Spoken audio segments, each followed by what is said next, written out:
Okay, I titled this presentation or Enzymes, Organic Catalysts. Before we jump into this, remember what a catalyst is. A catalyst is any substance that speeds up a chemical reaction without being consumed itself. Now, a lot of catalysts that you may have had in chemistry, they speed up the reactions and don't be involved, but enzymes are a little different. Enzymes come from living things. So the question, what is an enzyme? Remember, enzymes are catalysts, just organic in nature. They're going to speed up reactions without being consumed themselves. And in the living body, they're all going to be proteins. Okay, so not being just speed up reactions, not being consumed, are the two big things about an enzyme. Okay, how do they work? Okay, this model here that I've got is showing several things. First of all, it's showing what we call free energy. Energy of a system increasing, going up the y-axis, and the progress of the reaction, how fast it's going, as it progresses along the x-axis. So basically what you're looking at here is enzymes are going to break and reform chemical bonds. Like we're going from this reaction here, you have a substance here that is a combination of molecule A and a molecule B, and two others, molecule C, molecule D. And what's going to happen is you're going to break and reform the bonds and form two new compounds. A replacement reaction, if you remember chemistry, A and C, B and D. Now, to get those bonds, to break those bonds, you're going to need some energy. You need to have some input of energy. That's what this diagram is showing here. It's showing that as you move from these two products, you have to add energy in to get these to a transition state before they break and reform bonds. Now, for the most part, in this example here, swapping the partners in this molecule here, you need to add energy, and that energy is called activation energy. Now, in a lot of chemical reactions, the activation energy can be simply heat.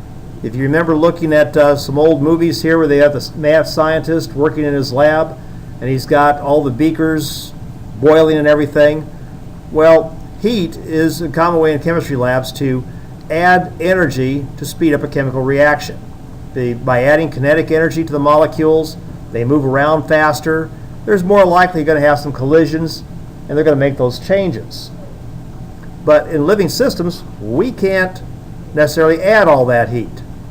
There has to be a way to make the reactions proceed without adding too much heat, because remember, our bodies are going to set kind of default setting here around 37 degrees Celsius. We can't make those reactions occur at too high a temperatures. So two key things that you need to take away from this graph here is this. This energy right here is the activation energy, and it's always going to be abbreviated E sub A. This is the change in energy, delta G. In this case, going from this state to this state, we lost this much energy. Now, enzymes, remember, they're going to be produced by the individual organisms. In order to do this within the normal body temperatures, we can accomplish it with heating, like we said before, but that would damage the cells. But enzymes do something different. While enzymes catalyze the reaction, what they do is they lower the activation energy. They have chemical properties we're going to look at here that actually takes the activation energy. If you look at this chart right here, the black line from this dark blue spot here to the top of the black line, this is the activation energy without the enzyme. But if you add the enzyme to it, the activation energy is significantly less. But the change, the amount of energy released, is going to be the same. As you're looking at this graph, you see hopefully you'll see a definite change here in the activation energy. Show it to you again right here. Red line is with the enzyme, black line was without. There's a significant decrease in the amount of energy needed to make this reaction go on. But notice that the released energy is always going to be the same. That's what this bottom part is, the delta G. While the reaction is speeded up, it's still going to release the same amount of energy.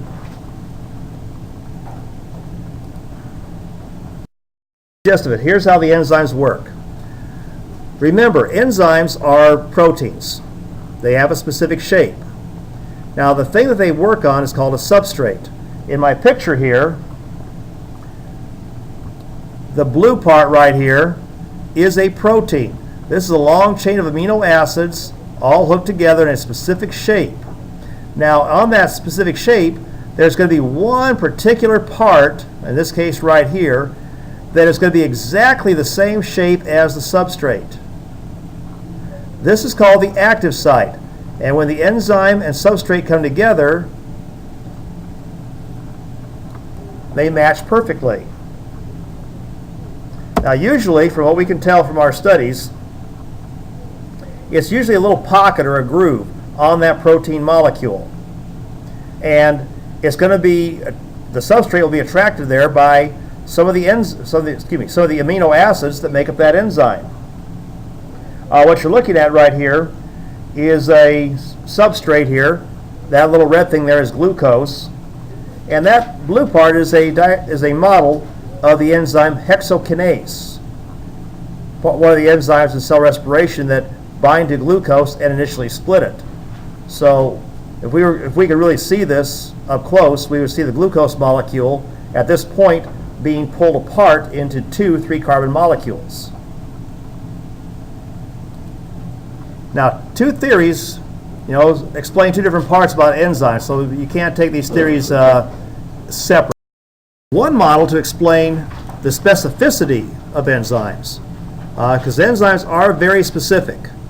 One enzyme, one substrate. So in that last picture there, that enzyme hexokinase, that can't catalyze any other reaction except the splitting of glucose.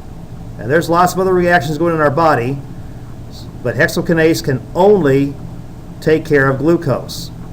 In the lock and key model, this explains the specificity because here's the enzyme right here, and it's got a specific shape, like a lock.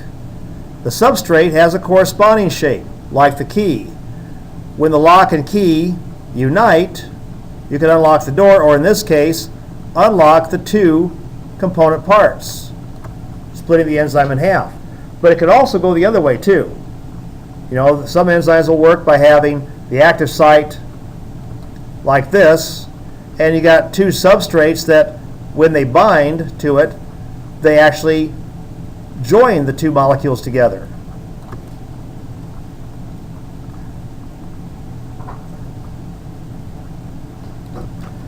The other model kind of looks like this, the induced fit model. All right? The induced fit model kind of follows along this line here. The enzyme has a rough approximation for the shape of the substrate. And when the substrate binds, it's like closing the handshake.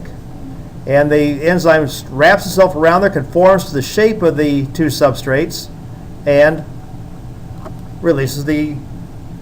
splits them apart and releases the two products. So induced fit and lock and key are the two best models we have to explain how enzymes work. All right?